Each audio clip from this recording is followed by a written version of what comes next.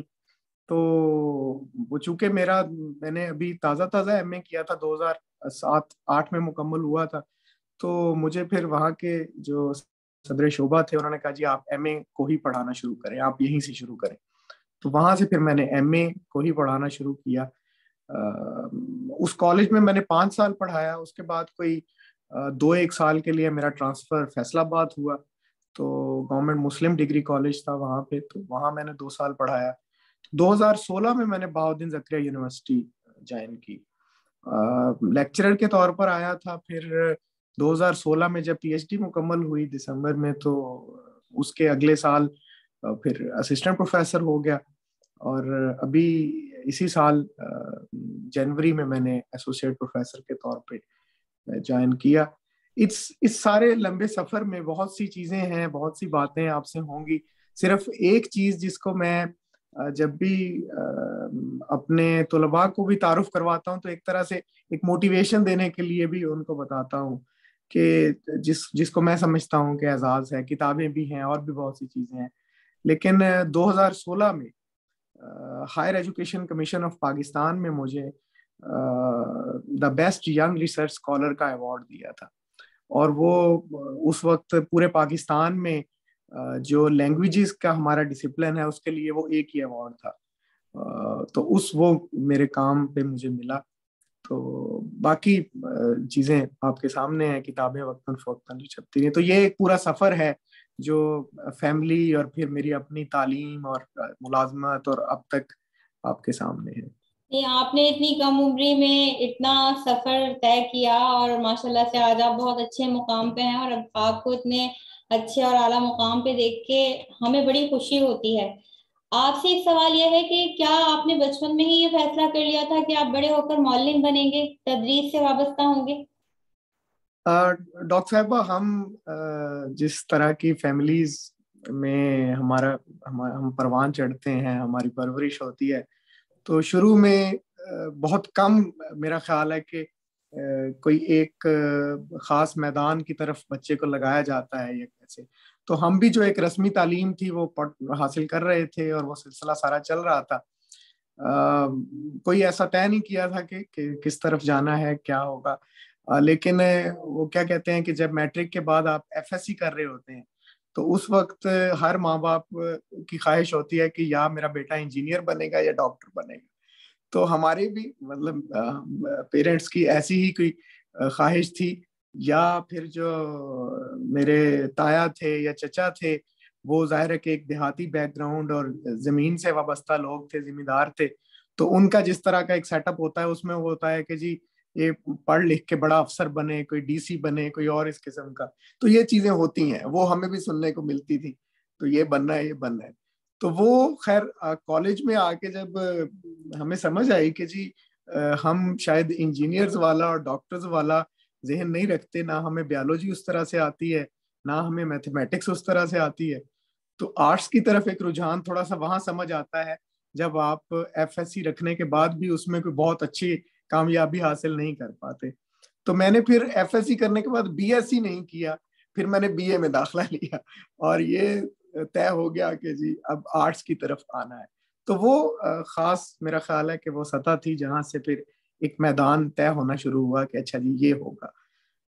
اچھا، اگلا سوال ہمارا یہ ہے کہ لسانیات کی طرف آپ کا رجحان کیسے ہوا، یا لسانیات کی طرف آپ نے کب توجہ دینی شروع کی؟ کیونکہ آپ کا پی ایچ ڈی کا مقالہ کچھ اسی موضوع پر ہے، اور ہم آگے بھی آپ کا رجحان دیکھتے ہیں کہ لسانیات کی طرف ہے. تو کب آپ جو ہے اس مضمون یا موضوع کی طرف متوجہ ہوئے؟ ڈاکٹر صاحبہ، اس میں یہ تھا کہ شروع سے نہیں تھا ایسا لسانیات کی طرف. شروع سے تو فکشن ظاہر ہے پسند ہوتا ہے عام طور پر اسٹوڈنٹس کو، یا شاعری پسند ہوتی ہے، تو ہم بھی شاعری پڑھتے تھے. فکشن کی طرف رجحان تھا، ناولز پڑھتے تھے، افسانے پڑھتے تھے، اور اسی میں زیادہ لگاؤ ہوتا ہے کیونکہ تنقید اور لسانیات کا موضوع نسبتاً سمجھا جاتا ہے کہ ذرا خشک موضوع ہے اور اس کی طرف مشکل سے طلباء آتے ہیں. لیکن جب ایم فل کرنے کے بعد پی ایچ ڈی میں ایڈمیشن لیا، تو پی ایچ ڈی میں کورس ورک میں کر رہا تھا، تو اسی وقت یہ کچھ چیزیں ہمارا ایک پورا پیپر ہوتا ہے لسانیات پر، تو وہ پڑھتے ہوئے اور کچھ تاریخ کی کتابیں پڑھتے ہوئے سمجھ یہ آیا کہ اگر آپ نے تہذیب کو سمجھنا ہے، اگر آپ نے کسی بھی تہذیب کا مطالعہ کرنا ہے، اگر آپ نے صرف تہذیب نہیں بلکہ کسی خطے کی پوری تاریخ کو سمجھنا ہے، تو وہ شاید زبان کے بغیر آپ نہیں سمجھ سکتے. زبان کا مطالعہ جب تک آپ اس طرف نہیں آتے اس وقت، کیونکہ صرف زبان پڑھتے ہوئے آپ زبان نہیں سمجھ رہے ہوتے.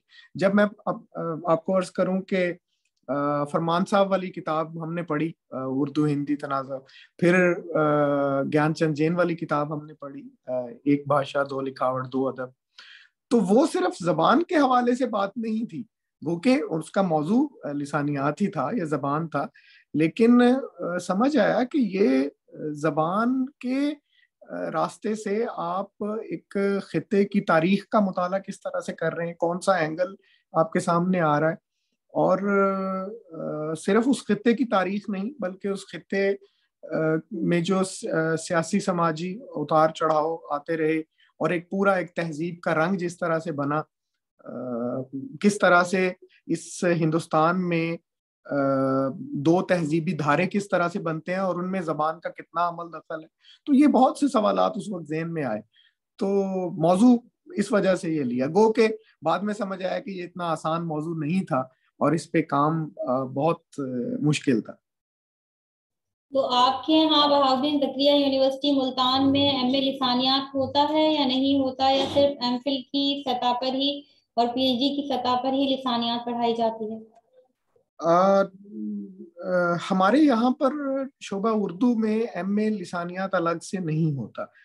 شعبہ انگریزی میں جو ادب کا ان کی ڈگری ہے اور لنگوسٹکس کی ڈگری ہے، لٹریچر اور لنگوسٹکس الگ الگ ہے، لیکن اردو میں ایسا نہیں ہے. اردو میں جو ہمارے طلباء کو ڈگری ملتی ہے وہ خواہ ایم اے کی ہو وہ ایم فل کی ہو، اس کے اوپر لکھا ہوتا ہے masters in Urdu language and literature. تو وہ لینگویج اور لٹریچر دونوں سے ہی متعلقہ ہوتی ہے، لنگوسٹکس کو الگ سے ایسا سبجیکٹ نہیں. لیکن ایم اے کے نصاب میں ایک پرچہ الگ سے لسانیات کا ہوتا ہے، اسی طرح M Phil P H D کے نصابات میں ایک پرچہ جو ہے وہ لسانیات کا ہوتا ہے. تو الگ سے ایسا سبجیکٹ کے طور پر نہیں پڑھائی جاتی. ہمارے یہاں شعبہ اردو جامعہ کراچی میں لسانیات علیحدہ سے اس میں ایم اے کروایا جاتا ہے، جی بالکل، جہاں بہت مجھے میرے خاطرات، خوانیمیات، معرفیمیات اور لسانیات کی مختلف قسمیں، یعنی وہ بہت ایک وسیع، اگر ہم دیکھتے ہیں تو بڑا وسیع مضمون ہے. اچھا یہ بتائیے کہ آپ کون سا مضمون جو ہے نصاب میں اردو کے، یعنی بہت سے مضامین ہیں، کلاسیکی شاعری ہے، دور متوسطین ہے، متاخرین ہے، یا 20ویں صدی میں اردو نثر ہے، اس طرح کے بہت سارے مضامین اردو ایم اے اردو کے نصاب میں شامل ہیں. آپ کون سا نصاب شوق سے پڑھاتے ہیں، کون سا مضمون شوق سے پڑھاتے ہیں؟ ڈاکٹر صاحبہ، مجھے ذاتی طور پر جو مضمون پورے ایم اے کے نصاب میں سب سے زیادہ پسند ہے وہ تاریخ زبان و ادب کا ہے، ٹھیک ہے. لیکن میں نے جب سے شعبہ جوائن کیا، مجھ سے پہلے ڈاکٹر روبینہ ترین وہ سبجیکٹ پڑھاتی تھی، ان کے بعد جو ہمارے موجودہ صدر شعبہ ہیں پروفیسر ڈاکٹر ممتاز کلیانی صاحب، وہ سبجیکٹ پڑھا رہے ہیں. تو مجھے آج تک وہ پڑھانے کا موقع نہیں ملا، لیکن جو سبجیکٹس میں پڑھاتا ہوں میں ان میں بھی کہیں نہ کہیں تاریخ کو شامل کر دیتا ہوں، کیونکہ میرا یہ ماننا ہے کہ تاریخ ہر سبجیکٹ کی ہے، ہر چیز کی ہے. آپ تاریخ کے بغیر، یا ایک یوں سمجھیں کہ چیزوں کو روایت سے توڑ کر آپ جب سمجھانے کی کوشش کرتے ہیں تو شاید اس طرح سے وہ نہیں سمجھائی جا سکتی. تو میں کچھ بھی پڑھا رہا ہوں، مجھے بی ایس کے ہمارے پورے نصاب میں سے جو پرچہ ذاتی طور پر سب سے پسند ہے، سب سے زیادہ پسند ہے، وہ کلچرل سٹڈیز کا ہے. تو کلچر کو پڑھاتے ہوئے بھی میں کہیں نہ کہیں تاریخ اور زبان اور ان چیزوں کو لے آتا ہوں. لیکن بہت عرصے تک تو میں نے آپ کو پہلے عرض کیا آپ سے کہ 2016 میں نے یونیورسٹی جوائن کی، اور 16 سے 21 تک 5 سال ہو چکے.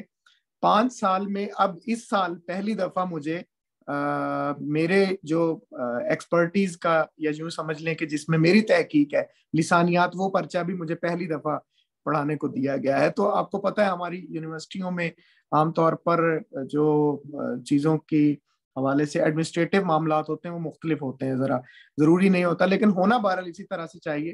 تحقیق کا جس کا میدان ہے, مثلا ہمارے یہاں ہمارے ایک کولیگ ہیں, وہ اقبالیات میں ان کا کام ہے, تو وہ اقبال اسٹڈیز کا پرچہ پڑھاتے ہیں, اور اچھی بات بھی یہ ہے کہ انہی سے ہی پڑھانا چاہیے. گو کہ آپ کسی بھی استاد کو دیں وہ پڑھا سکتا ہے, لیکن میرا یہ خیال ہے, میرا ماننا ہے کہ جس کا جو میدان ہو اس کو وہی دینا چاہیے. تو ابھی خیر پچھلے کوئی 1 سال سے, پچھلے 2 سیمیسٹر سے میں جو اردو زبان کے حوالے سے پرچہ ہے BS کا بالکل بنیادی پرچہ وہ بھی پڑھا رہا ہوں, اور جو لسانیات کا پرچہ ہے MA کی سطح پر یا MPhil کی سطح پر, تو وہ بھی میں پڑھا رہا ہوں اب. اچھا یہ بتائیے کہ ظاہر سی بات ہے تدریس سے آپ ایک طویل عرصے سے وابستہ ہیں, کبھی کوئی ناقابل فراموش واقعہ پیش آیا؟ ڈاکٹر صاحب بہت سے کلاس میں واقعات ہوتے ہیں, آپ بچوں سے شیئر بھی کرتے رہتے ہیں اور کلاس سے بھی بعض اوقات بہت سی چیزیں سیکھتے ہیں.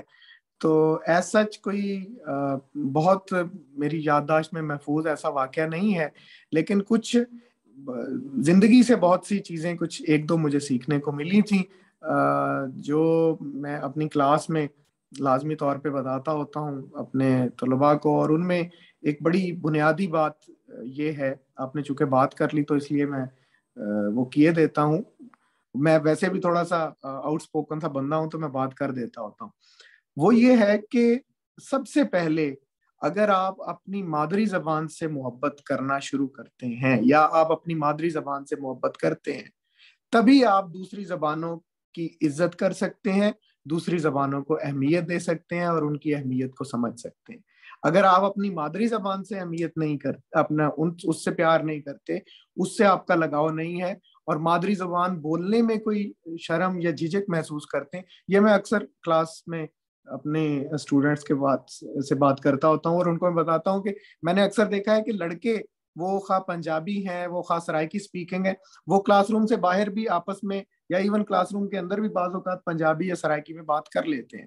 لیکن لڑکیاں مجھے نہیں سمجھ آتا کہ بھئی, اور میں ان سے پوچھتا ہوتا ہوں کہ کوئی جھجک ہوتی ہے, کوئی شرم آتی ہے اگر آپ آپس میں سرائکی بولیں گی یا پنجابی بولیں گی؟ تو وہ اپنی بالکل جو ایک کسی نجی محفل یا ذاتی محفل میں, غیر رسمی محفل میں بیٹھی ہوں گی, تو وہ اردو میں ایک دوسرے میں بات کر رہی ہوتی, گو کہ ان دونوں کی مادری زبان پنجابی ہے. تو میرے لیے یہ بڑا اہم سوال ہوتا ہے کہ ایسا معاملہ کیا ہے. ہم سب کو اردو سے پیار بھی ہے اور ہم اردو کی اہمیت بھی سمجھتے ہیں, لیکن میرا یہ ماننا ہے کہ مادری زبان جو ہے اس سے محبت ماں سے محبت ہے, اور اگر آپ مادری زبان سے محبت نہیں کرتے تو اس کا مطلب ہے ماں سے بھی شاید وہ والی محبت نہیں ہے. تو یہ بات سمجھانے کے لیے ان کو میں ایک واقعہ سناتا ہوتا ہوں کہ میں سندھ یونیورسٹی جامشورو میں ایک کانفرنس پہ گیا تھا, شیخ ایاز کانفرنس وہاں پہ منعقد ہوا کرتی تھی, اب تو غالباً پتہ نہیں ہوتی ہے یا کافی عرصے سے شاید کورونا کی وجہ سے کچھ ڈیلے ہو چیزیں. تو وہاں میں کانفرنس میں گیا, تو وہاں ڈین فیکلٹی آف لینگویجز اس وقت پروفیسر ڈاکٹر قاسم بھوگیو تھے. اس وقت تو ہم طالب علم تھے, تعارف ان سے بہت زیادہ نہیں تھا, لیکن بعد میں ان کا نام بھی سنا, وہ اکادمی کے بھی چیئرمین بنے اور سارا. تو ڈاکٹر تہمینہ معاملہ یہ ہوا کہ میں I was standing in crush hall, conference hall کی طرف ابھی میں نے جانا تھا, تو میں وہاں کھڑا ہوا تھا. تو میرے جو دوست تھے باقی وہ چلے گئے, میں شاید کسی کے انتظار میں وہاں کھڑا تھا یا کسی کا. تو وہ قاسم بھوگیو صاحب آئے باہر سے, تو آئی واز اسٹینڈنگ الون, تو مجھے وہ کہتے کہ کچھ انہوں نے کچھ سندھی میں کچھ بولا, تو مجھے سمجھ نہیں آئی, ظاہر ہے مجھے سندھی نہیں آتی تھی. تو میں نے کہا جی, تو پھر انہوں نے دوبارہ سندھی میں بولا, تو میں نے کہا جی معذرت چاہتا ہوں, میں سمجھ نہیں پا رہا کہ آپ کیا کہہ رہے ہیں. تو انہوں نے مجھے کہا کہ why are you standing here. تو مطلب میں اس کو کوئی نیگیٹو بہت نہیں سمجھتا کہ میں نے ان سے اردو بولی, ان کو بھی اردو آتی تھی, وہ مجھے اردو میں جواب دے سکتے تھے کہ جی میں یہ پوچھ رہا ہوں کہ آپ یہاں کیوں کھڑے ہیں. لیکن انہوں نے یا مجھ سے سندھی بولی یا مجھ سے انگریزی میں انہوں نے بات کی کہ بھئی اگر تو یہ دھرتی واسی ہے تو پھر یہ اس کو سندھی آتی ہوگی, اور اگر یہ دھرتی واسی نہیں ہے تو پھر ممکن ہے یہ کوئی شری لنکن ہو, کوئی اور ہو, تو میں ڈائریکٹ کیوں نہ انگریزی ہی بول لوں. ٹھیک ہے, تو یہ ایک طرح سے مطلب سندھ میں تو ہم دیکھتے ہیں, یا ایون ہمارے پاس اب بہت سے, آپ کے پاس بھی پڑھتے ہوں گے, پشتون اسٹوڈنٹس بھی پڑھتے ہیں, تو وہ آپس میں اپنی مادری زبان بول لیتے ہیں. لیکن ہمارے یہاں پنجاب میں جو پنجابی فیملیز کے بچے ہیں یا سرائکی کے ہیں, تو وہ اس طرح سے اتنا مادری زبان بولنے میں شاید میرا یہ خیال ہے کہ جھجک محسوس کرتے ہیں. یا ایک دوسرا وجہ یہ بھی ہو سکتی ہے دوسری, کہ ہم اپنے گھروں میں بھی شاید, اب میں پنجابی فیملی سے میرا تعلق ہے, میری جو وائف ہیں وہ سرائکی فیملی سے ان کا تعلق ہے, تو لیکن ہم اپنے بچوں کے ساتھ اردو بولتے ہیں, تو وہ ان کو تھوڑا بہت کچھ پنجابی کے لفظ بھی آتے ہیں, سرائکی کے بھی آتے ہیں. تو میرا خیال ہے کہ جو مادری زبان ہے اس سے بھی لگاؤ ہونا چاہیے, وہ بہت ضروری ہوتا ہے. بہت اچھی بات کہی آپ نے, کیونکہ ہماری شناخت ہماری مادری زبان ہی ہے. اور میں ایک چیز اور جاننا چاہتی ہوں آپ کے حوالے سے کہ کیا آپ تحقیق میں تو بہت کچھ کر چکے ہیں, اور ہمارے سامنے آپ کی کتابیں بھی ہیں اور آپ کے مقالے بھی ہیں اور بہت ساری چیزیں ہیں. تخلیق کے حوالے سے جاننا چاہتی ہوں کہ کبھی کسی صنف نظم یا نثر میں طبع آزمائی کی آپ نے؟ جی, مجھے یاد پڑتا ہے کہ میں نے جب ابھی میں اسٹوڈنٹ تھا, ایم اے میں پڑھتا تھا یا شاید ایم فل میں, تو اس وقت کچھ ایسے غزل کے کوئی شعر کہنے کی کوشش کرتے تھے ہم, یا نظمیں بھی کچھ کہنے کی کوشش کی. پھر اس وقت مختلف ایسے جن کو آپ کہہ لیں فقاہی قسم کے کالم بھی لکھے مختلف اخبارات میں. لیکن وہ سمجھ یہ آئی کہ شاید تخلیق میدان نہیں ہے, اس کے لیے آپ کو مطلب کچھ اندر سے کوئی چیز ہوتی ہے شاید, وہ شاید نوجوانی میں یا زمانہ طالب علمی میں اندر سے ہی کچھ ہوتا تھا, تو پھر بندہ کچھ شعر بھی کہنے کی کوشش کرتا ہے یا کچھ تخلیق کی طرف بھی جانے کی کوشش کرتا ہے. اس کے بعد پریکٹیکل لائف میں آ گئے تو وہ پھر کوئی ایسے تخلیق کا کوئی سلسلہ بنا نہیں, یا سمجھ نہیں آیا کہ بھی ہم کوئی تخلیق بھی کر سکتے ہیں, تو شروع سے ہی تنقید کی طرف.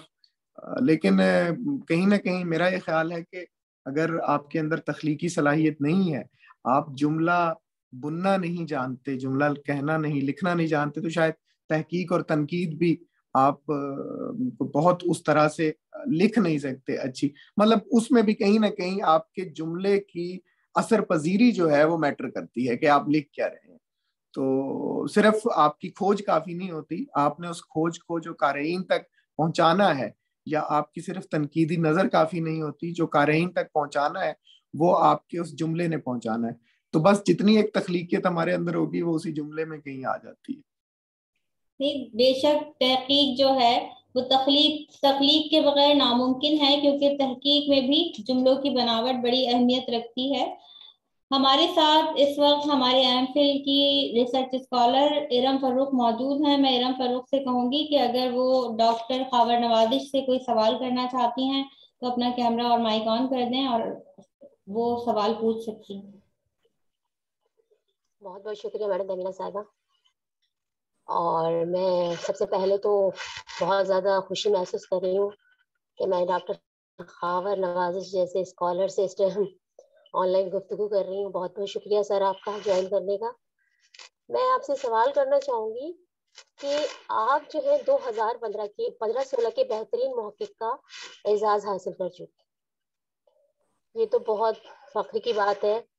تو میں بھی ایک جیسا کہ ایک اسٹوڈنٹ ہوں ایم فل کی, تو میں آپ سے جاننا چاہوں گی کہ ایک بہترین محقق بننے کے لیے ایک طالب علم میں کون سے اوصاف ہونے چاہیے؟